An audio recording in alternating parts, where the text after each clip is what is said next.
Bem-vindos ao Que Ninguém Vê, um podcast do Grupo Vantagem onde vamos para além do óbvio. Aqui damos palco ao que está nos bastidores do sucesso, o esforço silencioso, os desafios menos falados, os erros, os bastidores, as rotinas e as decisões que nem sempre aparecem no feed ou nos troféus. Trazemos convidados de dentro e de fora do imobiliário porque acreditamos que as melhores ideias vêm muitas vezes de onde menos esperamos. Este é um espaço de conversa real, onde exploramos a mentalidade, liderança, vendas, performance, fracasso e reinvenção. Porque, no fundo, falamos sobre o que ninguém vê, mas que faz sempre toda a diferença. Por isso, sem mais demoras, vamos começar. Hoje temos à nossa frente alguém que já ajudou centenas de empresários e profissionais a olharem para os seus resultados de forma diferente. É consultor, orador, autor e formador. Fala sobre vendas, liderança, mentalidade, foco, produtividade e dinheiro, mas mais do que isso fala sobre pessoas. O seu trabalho cruza o lado estratégico e o lado humano e é isso que o torna tão relevante em qualquer setor. Já trabalhou com grandes marcas e grandes equipas e também com profissionais individuais, escreveu livros, criou programas, formou líderes, mas o que provavelmente ninguém vê é o caminho interior que tudo isso exige.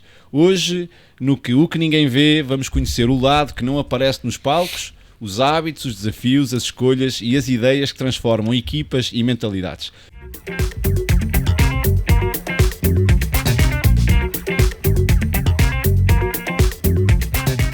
Muito bem-vindo, Dr. Paulo Vilhena. Doutor, sim senhor, obrigado, João. Muito obrigado por teres aceito o nosso convite, antes de mais nada. Por isso, sem mais demoras, vamos começar. Vamos a isso. Quando olhas para o teu percurso até aqui, o que é que ninguém vê, mas que foi essencial para chegares onde estás hoje? Essa começa já com uma grande pergunta. É que nós temos tendência a fazer juízos sobre o caminho de toda a gente por aquilo que se vê e esquecemos daquilo que ninguém vê. E aquilo que ninguém vê são as disciplinas. É o caminho de disciplinas que nos permite fazer aparecer com resultado. É o número de horas de trabalho, são os livros lidos, é investigação, são as frustrações e os problemas que nos saem ao caminho e com os quais temos que lidar. Se me desculpares a expressão, são as porradas que a gente leva, não é? São as quedas, são as quedas que nós damos, porque são muitas. Quem se propõe a fazer qualquer coisa tem que lidar com a frustração inúmeras vezes. E, portanto, o que ninguém vê exatamente é isso, são as frustrações, são as disciplinas a que nós somos obrigados e que são as causas dos resultados que depois se vêem. As pessoas tendem a ver só os efeitos, não é? Então tu acreditas que, no teu caso em particular, a forma como tu te disciplinaste para fazer essas coisas todas que eu agora não vou repetir, foram, se calhar, o motor melhor para chegares àquilo que és hoje? Totalmente. Não foi se calhar, foi em absoluto. As horas a que nos levantamos, as horas a que nos deitamos. Eu costumo dizer que na nossa produtividade, e as que é pessoas uma às palavra vezes que tu gostas muito de falar. Que eu gosto, as pessoas gostam de usar o termo gestão do tempo, eu não aprecio particularmente. Eu gosto de falar em produtividade. Nós temos, e agora em off até estávamos de alguma maneira tocámos nesse assunto, que é o tempo não para. E todo o tempo que passa, e já passou, eu tive que escolher como usar. E eu costumo dizer que esse é o único fator de sucesso. Porque nós nascemos todos nus e com tempo pela frente. E são, para todos nós, exatamente 24 horas por dia, 365 dias por ano. Depois resta saber quantos anos vivemos. Mas nessas 24 horas por dia, nesses 365 dias por ano, nós temos total poder de escolher sobre como alocar essas horas. E isso é o que ninguém vê. Porque se eu vou ver a novela, há alguma coisa de errado em ver a novela? Claro que não. Mas há aquilo que em economia nós chamamos de custo de oportunidade. É a hora que eu passei a ver a novela e não fiz outra coisa. Então o que é que mais vai contribuir para os meus resultados? Eu tenho que fazer uma escolha. E atenção que eu não estou aqui a argumentar que há escolhas certas ou erradas. A escolha é certa se te aproxima dos resultados que tu queres obter. E sim, como falávamos é errada se te afasta desses resultados. E esse é o único critério. Eu não posso dizer como é qual é a forma certa de tu usares o teu tempo. O mais que eu te posso dizer é, epá, Sim, se tu partilhares lugar... comigo os teus objetivos, isso. Eu posso com a minha experiência dizer-te, ok, parece que essa é a melhor forma de usar o tempo, parece que há aqui outras alternativas, o que é que te parece? E tu depois escolhes. Sim. Mas ninguém é ninguém para nos dizer para já que tipo de resultados é que nós devemos obter, porque isso é uma escolha nossa, e as disciplinas que conduzem a esses resultados. Mas não há tempos mortos, eu não posso dizer agora não está a contar porque eu vou dormir. Não está a contar. Sim, está a contar. Eu lembro de uma entrevista do Arnold Schwarzenegger há uns anos, onde ele tinha uma coisa muito engraçada, que é, ele falava sobre como é que ele tinha atingido todos os resultados, então ele dizia que é X horas para isto, X horas para aquilo, X horas para aquilo outro, e depois dizia 6 horas para dormir, e entretanto já continuava. Há pessoas que me dizem que 6 horas para dormir é pouco, não, dorme mais rápido. Exato. Porque eu não posso... só tens 6 horas nem mesmo. As 2 horas, queres dormir 8, essas 2 horas tu poderias estar a fazer outra coisa. Mas eu prefiro dormir. Tudo bem então. Sim, mas são as escolhas que nós fazemos sobre como usar o tempo, acredito eu, é que depois vão produzir um determinado resultado. E essas escolhas em todos nós é aquilo que nós não vemos, as escolhas que os outros fizeram sobre como usar o tempo, quanto tempo dormiu, quanto tempo viu novela, quanto tempo leu livros, quanto tempo praticou, quanto tempo treinou. Não é? Isso é muito curioso. A gente vê um atleta de competição ganhar um título, e as horas de treino, quantas foram? Sim, na grande maioria dos casos é nos bastidores é que está o resultado. O Cristiano Ronaldo, não é? Aquela performance toda. Não mas é ninguém treina mais do que ele. Jogo, claro. E não é só o treino, é o descanso, é a alimentação, é a crioterapia, os alongamentos, sei lá, o psicólogo, sei lá. Tudo isso são as disciplinas que depois produzem um resultado. Olha, vou fazer mais uma pergunta difícil, porque depois a seguir vêm as fáceis. Vamos lá. Alguma vez pensaste em desistir? Inúmeras vezes. Acho que... Como é que se lida com isso? Acho que toda a gente lhe passa isso pela cabeça. A questão é quanto tempo nós ficamos lá, não é? Isso. Muitas vezes. E repara, talvez haja alturas em que nós devamos desistir. Sim, que é uma coisa que nesta... Deixar ir, não é? Nestas linhas de filosóficas, vamos chamar-lhe assim, mais modernaças, mais relacionadas com o desenvolvimento pessoal e o coaching e não sei o quê. Não, promete a ti mesmo que nunca vais desistir. Talvez haja coisas que não faça sentido, não é? Se tu vais no caminho errado, isso.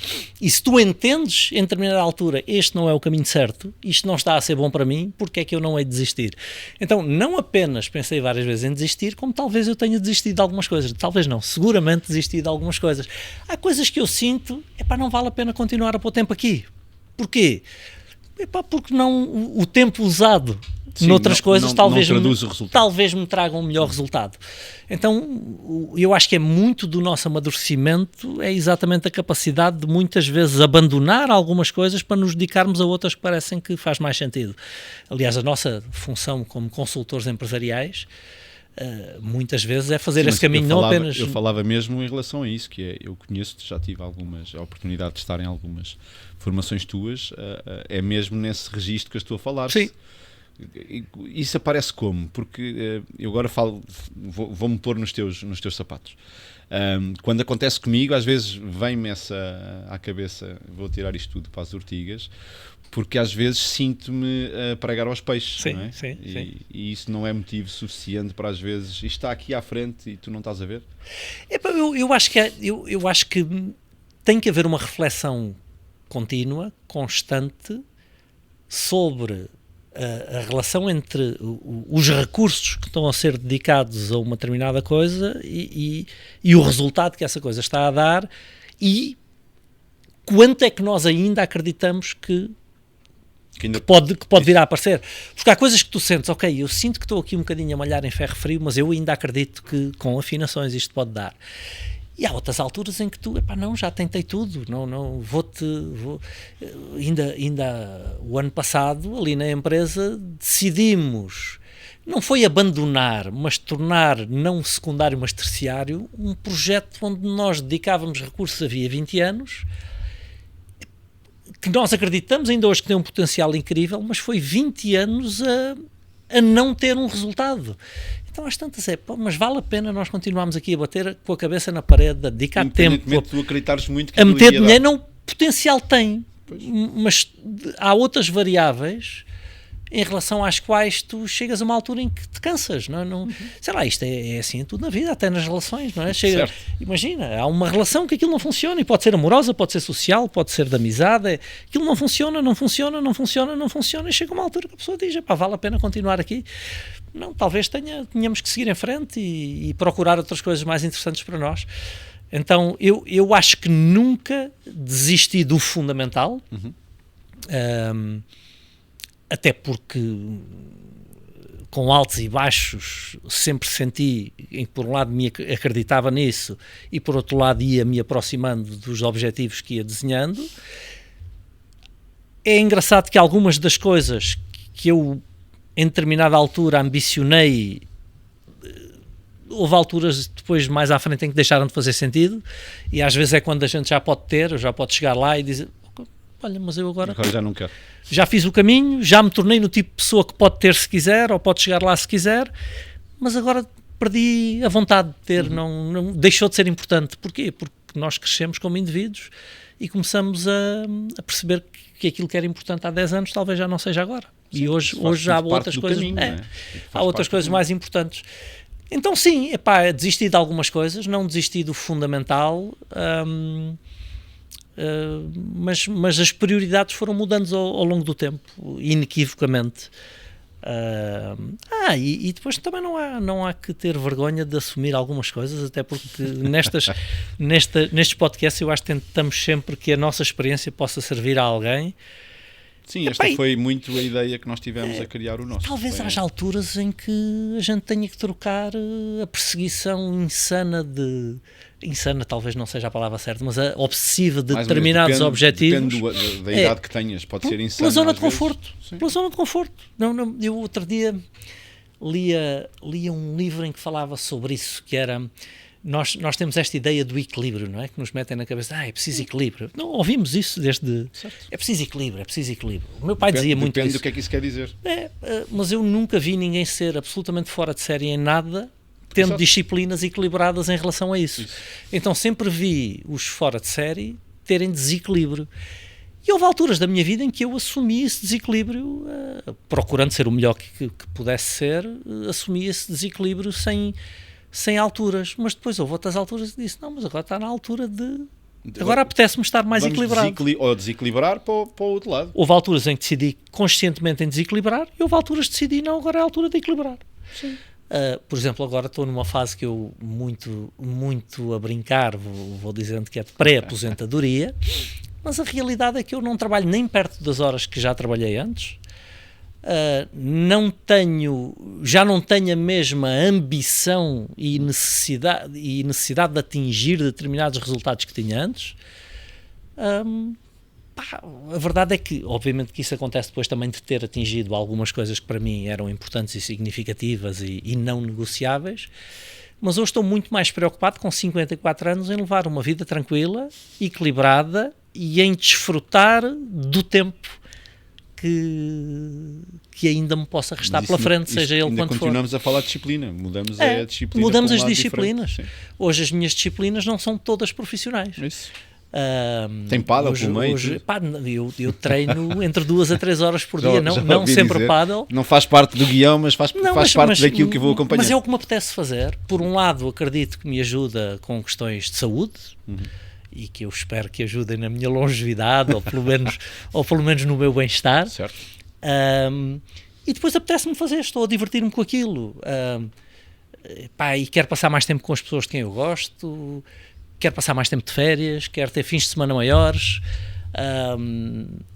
que foram coisas que em determinada fase da minha vida, achei que, em nome da perseguição de determinados resultados que eu pretendia, achei que devia abdicar.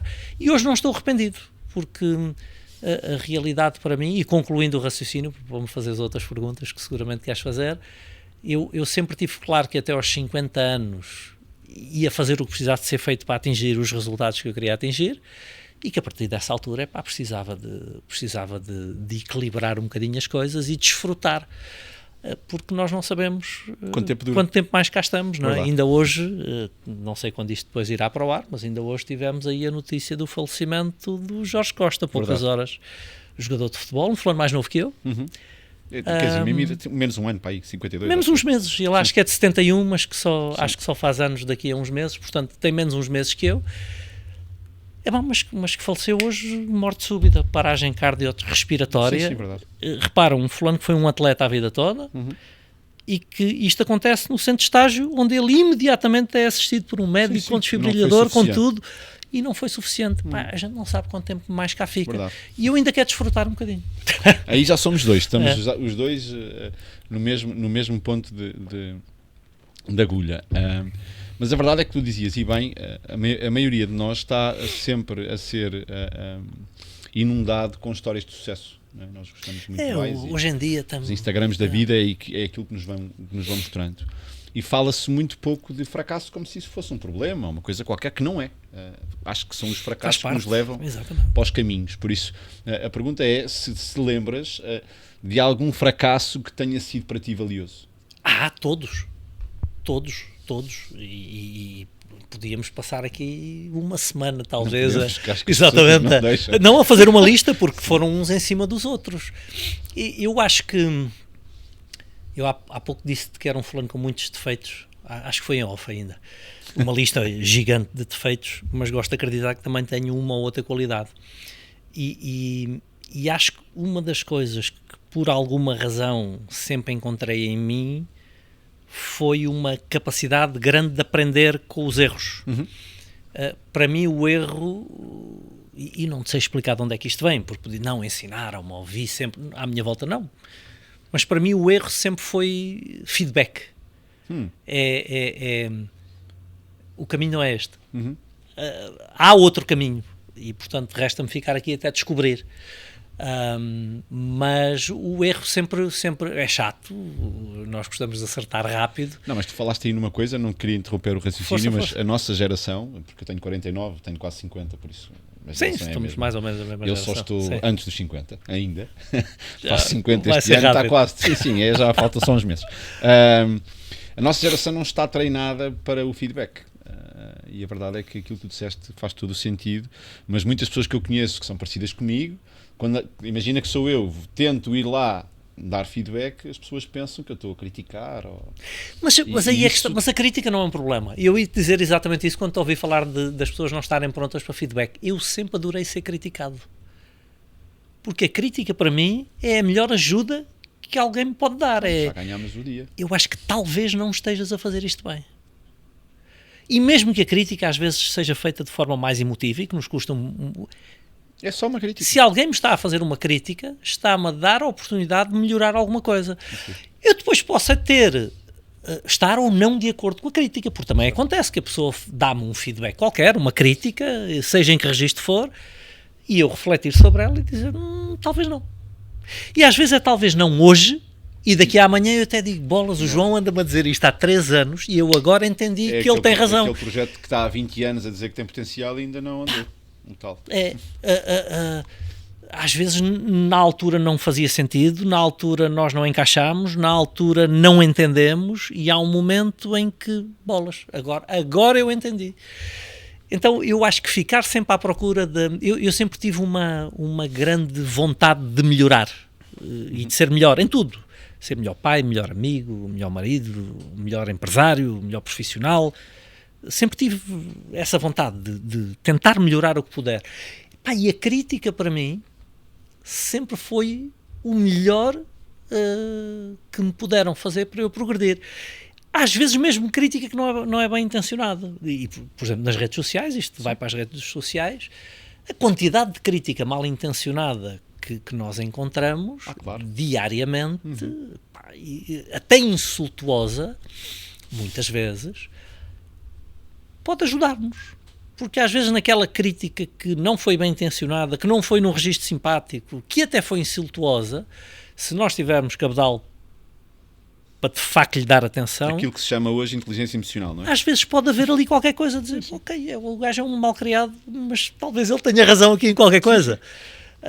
Ou talvez, às vezes talvez a forma como eu comuniquei esta ideia tenha deixado a abertura para ser interpretado desta forma. Então eu tenho que melhorar a minha comunicação.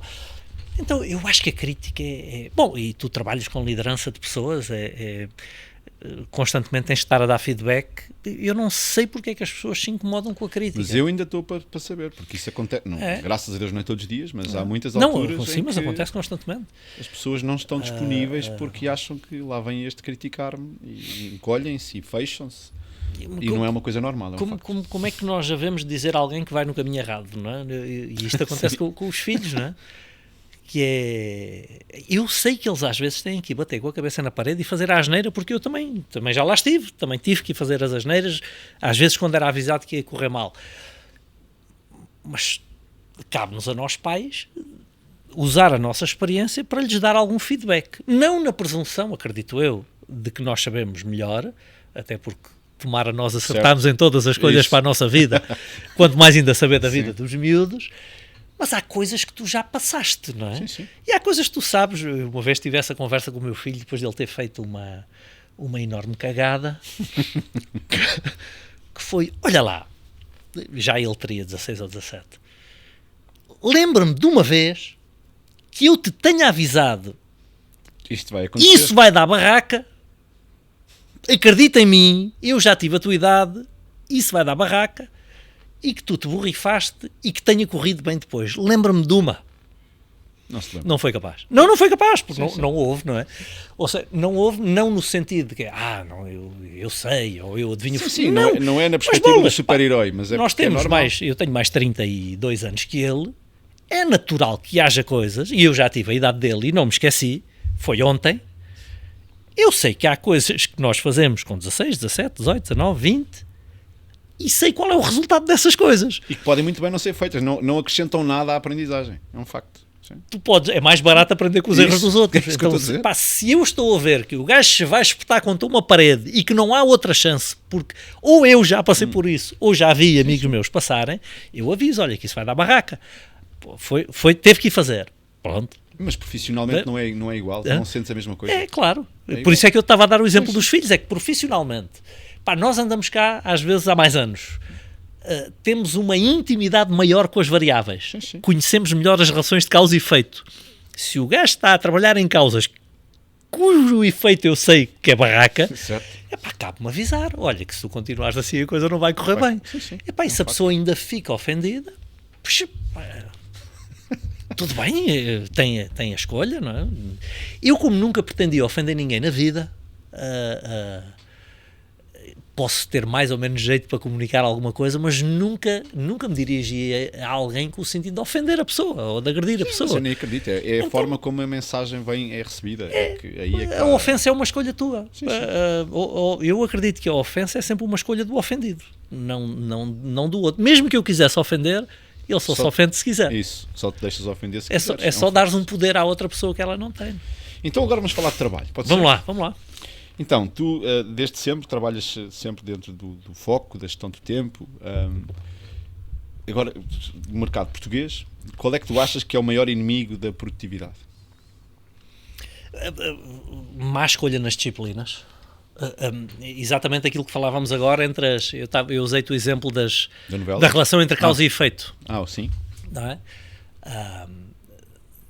A lei socrática da causalidade, não é? O Sócrates já ter sido o primeiro filósofo a refletir filosoficamente sobre as relações entre causa e efeito.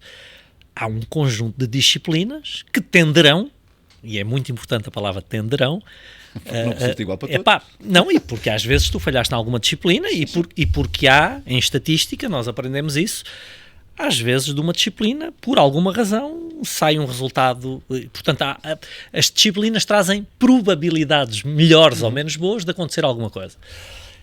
E nós tendemos, a maior parte das pessoas tende a ter uma percepção deturpada destas relações de causa e efeito. Vou dar um exemplo de um livro que eu li não há muito tempo, chama-se Essencialismo, está aí muito na moda. E uma vez numa festa, olha, no Brasil, num almoço, estávamos a discutir, sei lá, talvez temas relacionados com produtividade, e alguém me disse, Essencialismo, olha, saiu um livro muito, muito bacana agora, que se chama Essencialismo. e que fala exatamente sobre isso, sobre nós dedicarmos os nossos recursos às disciplinas mais essenciais para produzir um determinado resultado. E tu seres capaz de, ao longo do tempo, ires amadurecendo o teu critério de definir quais são os recursos que vão ter mais impacto no resultado que tu procuras. E ires afinando esta relação entre causas e efeitos. Pá, e eu, como é um tema que sempre me trouxe muita reflexão, fui comprar o livro e fui ler. E, obviamente, depois tu tens níveis de performance absolutamente diferentes entre as pessoas. Mas eu lembro-me de estar a ler o livro e de pensar, bolas, eu nunca tinha pensado nisto. Mas isto foi uma das coisas que me ajudou ao longo da vida. Eu sempre tive o pensamento essencialista. Onde é que, com o mínimo de recursos possível, aplicado, eu produzo o melhor resultado que é possível.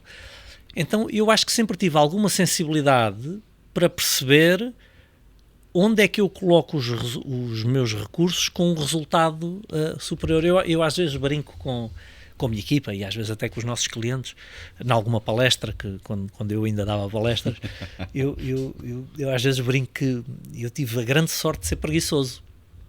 Então eu procurei sempre a forma mais fácil de produzir um resultado. O facto de ser preguiçoso não significa que eu trabalhasse pouco. Sim, mas não, há gajos que são workaholics. Estás a colocar a palavra preguiçoso no meio deste contexto, porque para a maioria dos mortais ser preguiçoso é não fazer. Não, exatamente. Pá, houve alturas da minha vida que eu trabalhei como um condenado. Como um condenado, as horas que fosse preciso, noites, fins de semana, o que fosse. E mesmo assim eras preguiçoso. Mas nunca com gosto. Há fulanos que são workaholics, não conseguem parar. Eu adoro parar. Férias para mim é estar sem fazer absolutamente nada e sem me preocupar com nada. Mas o facto de o trabalho para mim nunca foi uma obsessão, para mim era muito mais importante o resultado do que o esforço a montante. Houve alturas que eu trabalhei de facto como um condenado, mas eu sempre procurei qual era a forma mais fácil de produzir um resultado. E o livro é todo sobre isso. Se eu posso produzir um resultado de forma fácil, eu não vou produzi-lo de forma difícil. Isso também exatamente. É verdade, mas espera, João, porque a maior parte das pessoas faz o contrário e era aqui que eu queria chegar. Nós somos de tal forma educados com a ideia de que o trabalho glorifica e talvez purifique, o esforço é de tal forma elogiado que as pessoas preferem ter um pobre resultado com muito esforço do que um ótimo resultado com pouco esforço. Aliás... estás a dizer que se eu for ter contigo dizer pá, está aqui, entreguei, demorei 5 minutos a fazer. Ninguém valoriza. Tive 5 meses a trabalhar em cima disto. E tanto que se tu perguntares por resultados a alguém com quem tu trabalhas, dizer, andamos aqui há 2 anos e isto não... Ele diz, João, o que é que eu posso fazer mais? Bolas, eu trabalho 14 horas por dia, 6 dias por semana, às vezes até ao domingo eu acabo por ter que estar a trabalhar, a minha mulher lá em casa já se queixa, não vejo os meus filhos, queres que eu faça mais o quê? Nunca ouviste nada assim? Sim. A pessoa diz, não, eu estou a dar o litro. Eu não quero que tu faças mais, eu quero que tu faças melhor. Isso. Talvez com metade das horas tu pudesses produzir o dobro. Como é que se lida com isso? Deixa-me só concluir, porque há aqui uma coisa engraçada, há uma nuance que é engraçada quando nós gerimos equipas, e eu sei que tu trabalhas muito com isso, que é, muitas vezes nós próprios acabamos por ter alguma responsabilidade quando nas nossas equipas a mentalidade é essa, porque talvez, em algum momento, nós tenhamos também pensado, este gajo merecia bolas, o que ele se esforça. E este gajo um dia vai chegar lá porque ele esforça-se muito. E depois olhas para o do lado. Já o outro é um sorno, é um calão, não faz porcaria nenhuma. Aparece aqui 2 horas por dia e este gajo que não merece tem o triplo do resultado do outro. Eu não merece, eu tiro. Mas pronto, não quer dizer que sejas tu. Mas sim, acho que faz parte. Quantas vezes nós dizer, ou mesmo que não digas, bolas, este que não faz um caracol, tem aqui resultados bons. Aquele desgraçado que se esforça. Ok, mas ele não faz um caracol, mas o que faz. É nos pontos essenciais. Sim. Pode trabalhar o dia todo, as horas todas, a fazer coisas que não vão produzir o resultado. Mas dão-lhe a sensação de estar ocupado. Isso. e a sensação de estar ocupado e de trabalhar muitas Vê lá horas se houve dá-lhe um alibi. Pergunta que eu ia dizer a seguir. Muitas pessoas dizem que não têm tempo. Como é que explicas a diferença entre estar ocupado e ser produtivo? Exatamente, é isso mesmo. Dá um alibi à pessoa, que é no dia em que tu conversares com ele e lhe perguntares, pá, o que é que tu achas que se passa aí? Porque isto não está a acontecer. E ele diz, eu estou a dar tudo. Sim, sim. E o eu estou a dar tudo... é muito fácil isso acontecer. Pá, e o eu estou a dar tudo sempre serviu para qualquer um de nós se poder escapar de algum tipo de consequência negativa. Sim. Porque as pessoas têm pena de quem dá tudo. Às vezes feedback é isso. Pá, eu estou a dar tudo, o que é que eu não posso fazer mais? E quando tu sabes que as pessoas têm as ferramentas, sabes que as pessoas sabem quais é que são as disciplinas, porque já lhe explicaste, já vivenciaram, e mesmo assim vão à novela. Aí temos outra questão, provavelmente, que é o nível de compromisso com o resultado, não é? Ou, eventualmente, eu não sou psicólogo, mas pode haver aí algum tipo de bloqueios, porque eu acho que nós, seres humanos, também entramos muitas vezes aqui em questões de autossabotagem. Certo. E muitas vezes a questão é perceber porquê. O que é que me está a limitar? Porque há pessoas que lidam mal com o resultado. Eu não quero ter o resultado no fundo. Tu talvez ainda te lembres do Fernando Mamed, ou pelo menos a história. Sim, já has ter ouvido com muita frequência. O Fernando Mamed era o melhor atleta de 10 mil metros do mundo. Certo. Durante muito tempo. Aliás, o professor Muniz Pereira, treinador dele, dizia: é o melhor atleta que existe. Sim, sim. Não apenas nos 10 mil metros. Dizia, é a máquina humana perfeita. E se nós formos ver o currículo do Fernando Mamed, tem um incrível número de recordes, incluindo um recorde mundial de 10 mil metros que durou, não sei se 20 anos, o que é inacreditável, certo. E acumulava vitórias em meetings. O Fernando Mamed não perdia uma, a não ser que fosse importante. Não tem um título mundial, não tem uma medalha olímpica. Eu sei, ele guardava-se. Desistia. Ou ficava, não perdia em segundo ou em terceiro. Sim, sim. Há vários campeonatos do mundo onde ele fica em 17º, imagina, sei lá. Sim, sim. Fica para trás. Cauda. Ou seja... Fica na cauda, sim. Eu lembro-me, em 84, Portugal não tinha, na altura, nenhuma medalha de ouro, até historicamente, mas em 84 todos nós acreditávamos que este ano temos uma Mamed, e o Mamed é recordista, e o Mamed não vai falhar. E ele é o melhor? Não é o melhor, é tão melhor, a diferença para o segundo é tal que não dá hipótese. Que não vai dar chance. E na meia final de apuramento, o fulano vai na cauda do pelotão o tempo todo, e qualifica-se não na última posição de qualificação, numa das últimas, ali numa corrida de trás para a frente, sim, em que é ali já no sofrimento, e na altura os comentadores, Fernando Mamed, muito inteligente, sim, a poupar-se para a final, fez o mínimo. Teve-se a poupar. E na final foi um desespero, porque o fulano parte atrás, e em último, e cada vez com um atraso maior, e desiste. Autossabotagem, não é? Na minha cabeça é uma o medo de lidar.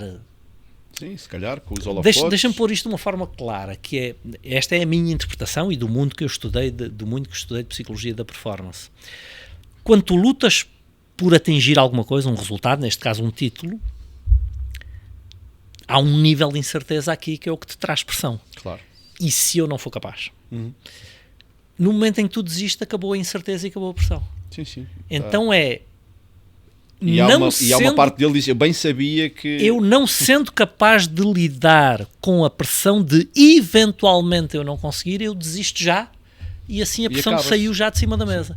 Outro dia, eu fui jogador de ténis durante alguns anos, com um nível bastante razoável, e estava o Motraglu, acho que é assim que se pronuncia, que é reconhecido como um dos melhores treinadores do mundo, a falar sobre o Nick Kyrgios, que é um jogador australiano, que é reconhecido como um dos maiores talentos da história da modalidade, mas um fulano meio doido que nunca teve as disciplinas e que ouviu sempre de tal forma dizer que ele era um sobredotado e o mais talentoso e o mais capaz. Na interpretação desse treinador, ele dizia, ele nunca teve as disciplinas porque nunca foi capaz de lidar com a pressão de que, e se eu tentar e não conseguir? Sim, sim.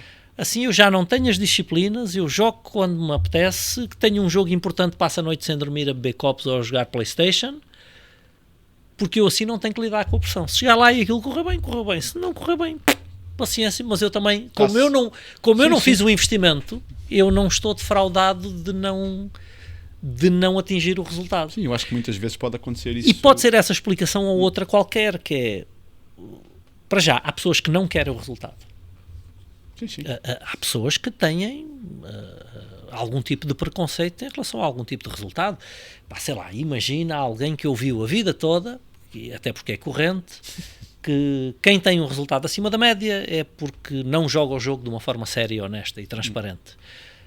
Então, se eu sou sério, honesto e transparente, eu não quero ter um resultado acima da média, porque isso já significa, porque isso já significa que eu sou menos do que íntegro, não é? Sim. Se eu acredito que esse resultado me vai trazer uma recompensa financeira e eu aprendi que os ricos são ricos à custa de explorar os pobres. Eu não quero um resultado que me traga dinheiro, porque eu aprendi que isso é uma coisa que não é boa. Uhum. Então muitas vezes é isso que me faz trocar a novela pela disciplina. Quem diz a novela diz outra coisa. Peguei na novela porque foi mais. O anúncio que fizemos há pouco. Não tem nenhum mal ver novelas, desde que isso me alinhe com o resultado que eu quero obter. Isso. Não, Paulo, o que eu quero é relaxar e curtir. Então talvez a novela seja uma boa opção. Olha, tens alguma rotina que seja essencial para ti, mas que pouca gente conhece?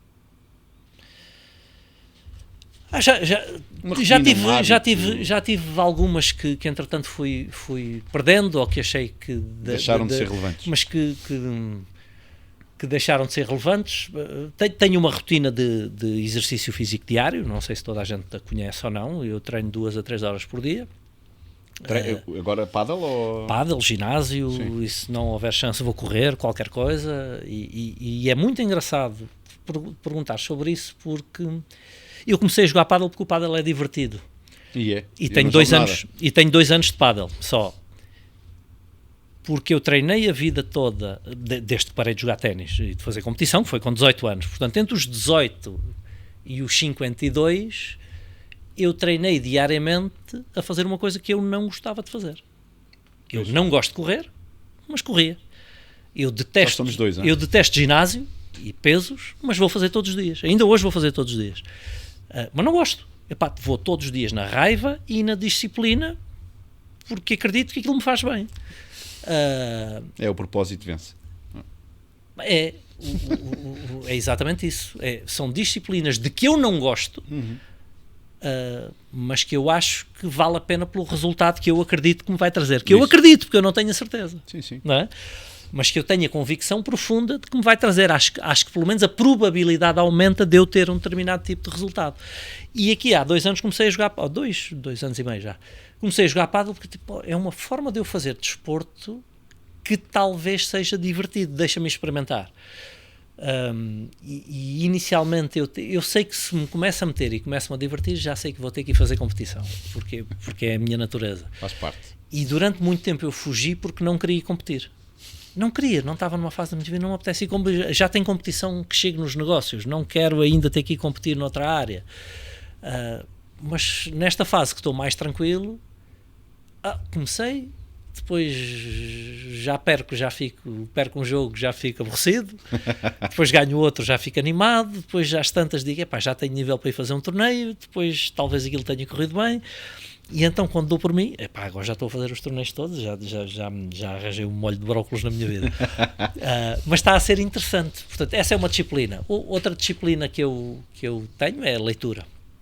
E algumas pessoas sabem disso, porque eu falo bastante. acho que os resultados da minha vida não seriam nem próximo daquilo que são se não fosse o meu hábito de leitura constante.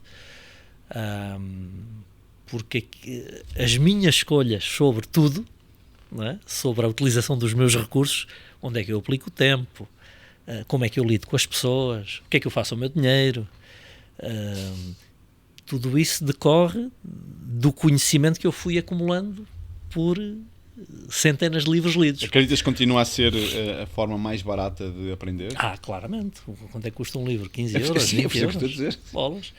E repara que há alguém que supostamente, pelo menos a expectativa é essa, sabe muito sobre um assunto. Colocou tudo o que sabe sobre isso num livro. E eu, em 2 ou 3 dias, posso saber tudo o que o fulano sabia sobre aquilo, e às vezes de uma forma grosseira. Acumulado uma vida inteira, não é? Acumulado uma vida inteira. Sim. O gajo é o maior nisto, o maior especialista nisto do mundo. O gajo deu-se ao trabalho de pôr todo o conhecimento num livro. E eu, em 3 dias, posso aceder a esse conhecimento. Por 15 euros ou 20 euros. Eu tenho que ser um louco para não ir ler aquilo, não é? Sim. Se o assunto é importante para mim. Bolas. Mas aí também entra a disciplina, porque claro. Muitas vezes estás a ler e não te apetece. À hora da novela. A hora da novela, sim, também pode ser. Eu ainda há bocado estavas a falar sobre a questão do treino e de correr. Eu ainda hoje não gosto de correr. Eu deixei de fumar em 2019, dia 12 de Abril, que é uma data que, para quem deixa de fumar, é uma coisa marcante. E, entretanto, andei ali a divagar entre exercício físico que me preenchesse e que me fizesse bem para manter a linha e fazer as coisas funcionarem para uma longevidade. Eu quero viver muitos anos ainda. E descobri que a corrida era aquilo que fazia melhor ao meu corpo e também à minha cabeça. Mas ainda hoje eu inscrevo-me a fazer meias maratonas para me obrigar a treinar para ir para lá, porque eu não gosto. Crias uma pressão lá na frente. Sim, mas porquê? Porque eu quero acabar. Porque quero fazer abaixo das 2 horas, porque já fiz um 55 a fazer um 52, enfim. E para fazer isso tens que ir treinando. E acaba por ser uma gamificação da vida, não é? Sim. Já fiz nisto, será que eu sou capaz de fazer um bocadinho melhor do que já fiz? Isto para fazer cópia naquilo que estávamos a falar do Fernando, que infelizmente tinha essa característica que quando era muita pressão, como acontece com muita gente, sim. É melhor não ir. Por isso é que é melhor não ir, é melhor não participar, é melhor não fazer. Passando aqui para o nosso setor. Imagina que agora davam-te uma equipa de agentes imobiliários para tu trabalhares. Qual é que era a primeira coisa que fazias ou as primeiras coisas que fazias? Ias começar o teu trabalho por onde? Depende de um diagnóstico para perceber o que estava a ser feito e o que faltava, não é? Mas quase sempre, e quem nos vir, uma série deles vão-me odiar, quase sempre, depois do diagnóstico feito, eu ir-me-ia assegurar que as disciplinas básicas de um consultor imobiliário estão a ser executadas na proporção adequada por cada um dos profissionais da equipa. Então eu assegurar-me-ia, na medida do possível, ou pelo menos tentaria liderá-los nesse processo, de que para produzir o resultado que cada um deles deseja produzir, que as relações entre esse efeito e as disciplinas, as causas em que eles estão a trabalhar, fazem sentido. Quantos contactos é que eles fazem? Todos os dias, de proprietários que tenham imóveis para vender. Que ainda por cima temos essas métricas, que, mais uma vez, a probabilidade de aparecer este resultado só vem acima de X. Exatamente. E não só vocês têm essas métricas, como têm-nas desde há mais de 10 anos. Ou seja, são números que têm uma fiabilidade brutal, que obviamente vão mudar de pessoa para pessoa, mas dá-te para teres não é uma certeza, mas pelo menos uma probabilidade muito elevada de que, cumprindo determinadas disciplinas, que o resultado aparece. Contactos que são feitos, imóveis que são visitados, estudos de mercado ou análises comparativas, apresentação de serviços que são feitas, número de angariações e número de transações ponderadas depois por um valor médio de transação. Portanto, o famoso funil comercial. Eu ia-me assegurar que toda a gente trabalhava. Aliás, se me quiseres colocar a pergunta de outra forma, que é mais imparcial, é se eu fosse trabalhar na tua equipa como consultor imobiliário, qual era a primeira coisa que eu fazia? É montar o meu funil. seguramente, montar o meu funil comercial, perceber quanto é que eu quero faturar este ano. Ok, vou tirar aqui um número ao ar. Eu quero 100 mil euros de comissões. Ok, qual é o valor médio aqui na cidade onde eu vou trabalhar? Epá, a casa média aqui são 300 mil euros. Qual é a comissão? Quanto é que gera para mim? Ok, quantas transações eu vou precisar de fazer? Este número de transações, pá, quantas angariações e por aí acima até o número de contactos. E depois tentar encaixar isso no tempo disponível. Neste mês, nesta semana e neste dia, o que é que eu preciso fazer? Porque quando chegamos ao ponto das disciplinas, da ação, é sempre no diário. O que é que eu tenho que fazer em cada dia? Que horas é que eu começo? Quais são as minhas rotinas? Quais são, em rigor, as práticas simples que eu devo repetir diariamente? Sabes que o imobiliário não é diferente dos outros setores. Tem Nada. Aquela questão que, mas eu vou fazer menos para ter mais. Porque essa questão dos contactos, seja lá na profissão que for, está no topo do funil, não é? E muitas vezes acontece que, por isso é que às vezes as pessoas não olham para aquilo que se vê por trás do pano, que é se estás disponível ou não para pagar o preço. Sim, por isso é que sim. o podcast aliás, chama é a lei bíblica, a tal lei socrática da causalidade que eu falei há pouco, também é a lei bíblica de semear e colher. Eu não posso colher uma coisa que não foi o que foi semeado. Sim, não é?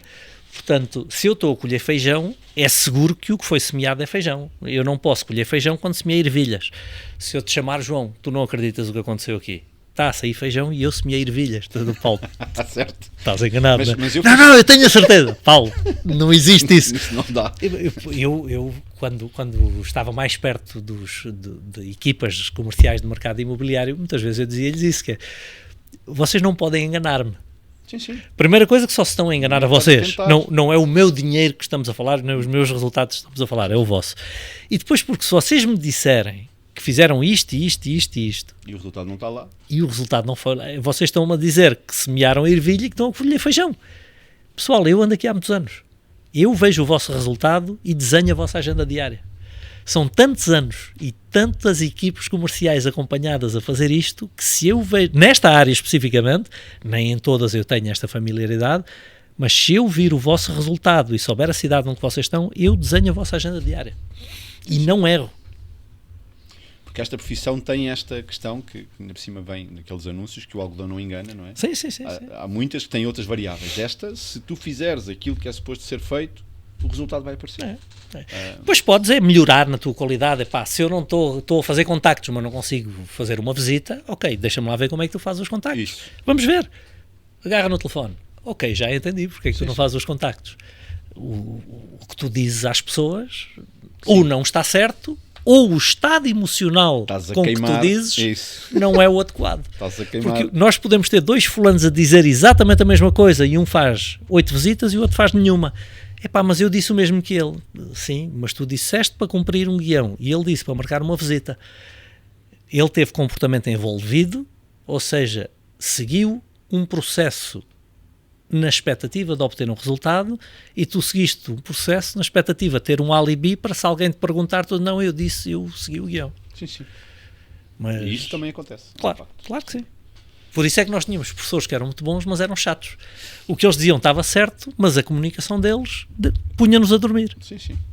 E acontece ainda hoje nas equipas com quem nós trabalhamos no dia-a-dia, o maior desafio que nós temos em todas as áreas é efetivamente a comunicação. Sim.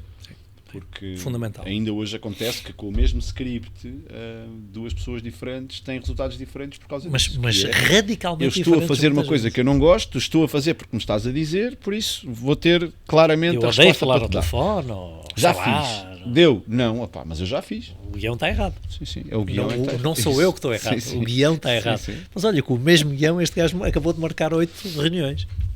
Olha, tinha milhares de perguntas ainda para te fazer. Estou a olhar aqui para o relógio e de repente passaram 50 minutos.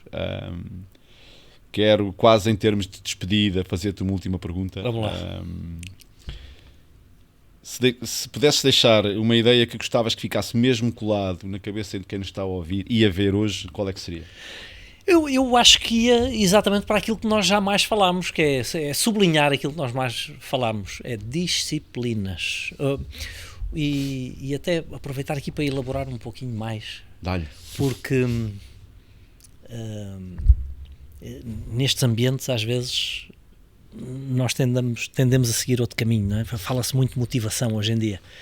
E eu lembro, na minha carreira, eu fui muito procurado para fazer trabalho motivacional. E venha aqui motivar a minha equipa de vendas, venha aqui motivar a minha empresa. E eu respondia, tentando ser bem humorado, eu não faço isso. Como é que não faz? Então o senhor trabalhou, já foi a esta empresa e àquela, temos aqui ótimas referências, mas eu não fui lá motivar ninguém. Pois. Eles se motivam. Se eles saíram motivados, eu não cobrei por isso. Certo.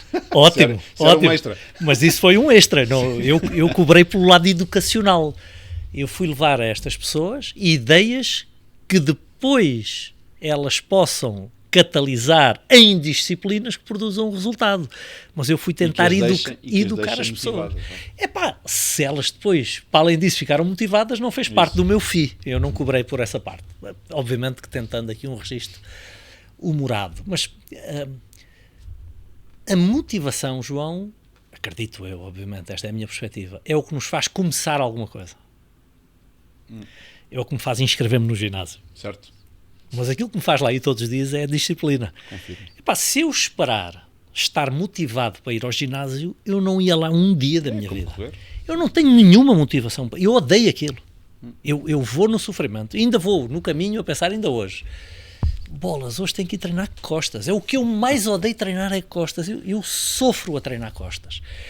Estar ali a puxar ferro, nossa senhora. Mas tem que ser, olha, daqui por 1 hora já passou. Está. E depois só treino de costas daqui a 3 dias. Portanto, vamos lá.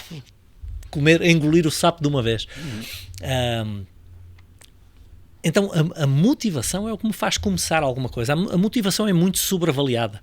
Até porque, repara, imagina que tu tens uma equipa de idiotas. E quando eu digo idiotas, digo pessoas que não estão educadas. Educadas no sentido de elas não sabem o que fazer. Sim, sim. E eu vou lá e motivo-os. Mas ficas com 20 idiotas motivados. Eu não sei o que é que tu achas disso, a mim parece-me perigoso. 20 idiotas motivados é perigosíssimo. Eu prefiro claramente pessoas que vão mais devagar, menos motivadas, mas no caminho certo, com as práticas e as disciplinas certas, repetidas diariamente.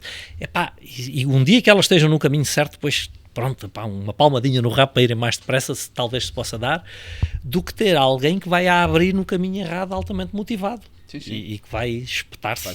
Seguramente. Então eu acho que essa é sempre a maior ideia que eu tento deixar por onde passo, que é procurar educação para escolher quais são as disciplinas que me trazem a maior probabilidade de atingir o resultado. E aqui a palavra probabilidade é muito importante. Sim. Eu já falei nela, que é não há nada que nos dê a certeza absoluta de que o resultado vai acontecer. O fulano era vegetariano, nunca fumou, nunca consumiu drogas, nunca teve atividade sexual, nunca correu nenhum risco e morreu aos 20 anos. Pode acontecer? Claro que pode. O fulano tentou correr o mínimo de riscos conhecidos possível, porque a probabilidade de viver mais tempo era maior.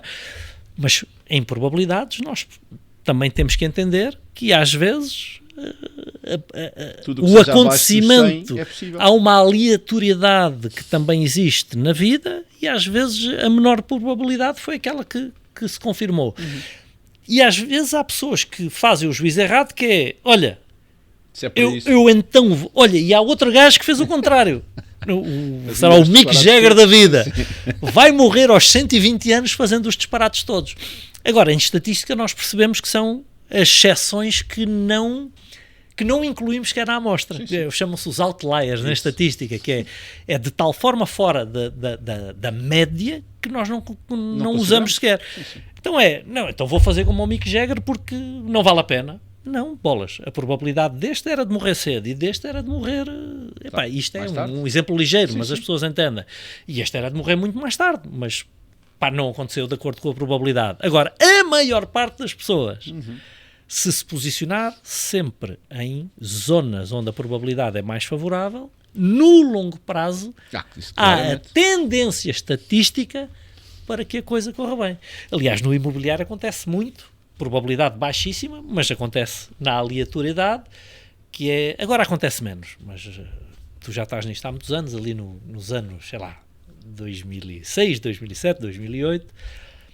O gajo nunca tinha sido consultor, não tinha a mais pequena ideia, e um dia era recrutado por uma agência, punham-no a fazer escala, pingava. Primeiro dia de escala, entrava um gajo com dinheiro, e ele, sem saber ler nem escrever, fazia uma venda, levava 10 mil euros para casa, era uma venda boa, 10 mil euros para casa. Isto era a pior coisa que podia acontecer a este fulano, porque ia perpetuar a ideia de que, isto é fácil, eu não preciso de disciplinas. Já sei fazer. Assim que a coisa apertou, estas pessoas saíram do mercado porque não tinham criado resiliência nenhuma. Ao passo que há outras que andam ali 6 meses e aquilo não lhes sai nada, e é a melhor coisa que lhes acontece. E estão a criar porque aquilo criam a resiliência e a noção das relações entre causa e efeito de que necessitam. Então este entendimento probabilístico é muito crítico no longo prazo. Eu tenho que procurar o mais que for possível probabilidades que me sejam favoráveis. Sim, claramente. Porque não há certeza em nada. Sim, mas não havendo certeza, trabalhar em cima daquilo que é mais provável acontecer... As disciplinas é sempre aquilo que me aumenta a probabilidade de correr de acordo com aquilo que eu quero. Se eu continuar sentado, e ao longo dos anos, a tendência é muito grande de que se eu mantiver as disciplinas certas, o resultado acabará por aparecer. Sim, exponencialmente cresce. Eu nunca conheci nenhum gajo, sei lá, no mercado imobiliário, só para darmos o exemplo que estamos a usar, que durante 10 anos tenha feito os contactos bem feitos, e as visitas bem feitas, e as análises de mercado bem feitas, e as angariações bem feitas, e que em 10 anos fez isto tudo bem feito e nunca faturou. Não conheço nenhum. Não, esses são aqueles que estão hoje no topo da pirâmide. Exatamente. E que ainda hoje lhes vais perguntar, eles dizem, eu pago o preço de fazer aquilo que é suposto. E no longo prazo funciona sempre. Pronto. E por isso é que muitas vezes, e nós demos este nome ao podcast, que é o que ninguém vê, é que a maioria das pessoas quer aquilo que é visível. Não é? Sim. E não o gajo agora anda de Porsche, eu quero o Porsche. Certo. Mas vai lá ver o que custou o Porsche. Exato. Não é? Queres o Porsche, mas não queres as disciplinas do Porsche. Não vai dar. Não vai dar. Bom, então temos que terminar. Foi esta a conversa com o Paulo Vilhena. Esperemos que tenham gostado, que tenham tirado boas ideias. No fundo, o que procuramos aqui é mostrar o outro lado, que é aquilo que a maioria das vezes não se vê, que é o que faz a diferença. E tivemos aqui connosco alguém que tem feito muito por aquilo que é o mercado das empresas em Portugal. Por isso esperamos que o Paulo também tenha gostado. Esperamos mais uma vez foi um prazer ver-nos em breve. E até lá, fiquem bem. É só isto. Vamos a isso. Vamos embora. Obrigado a todos e até já.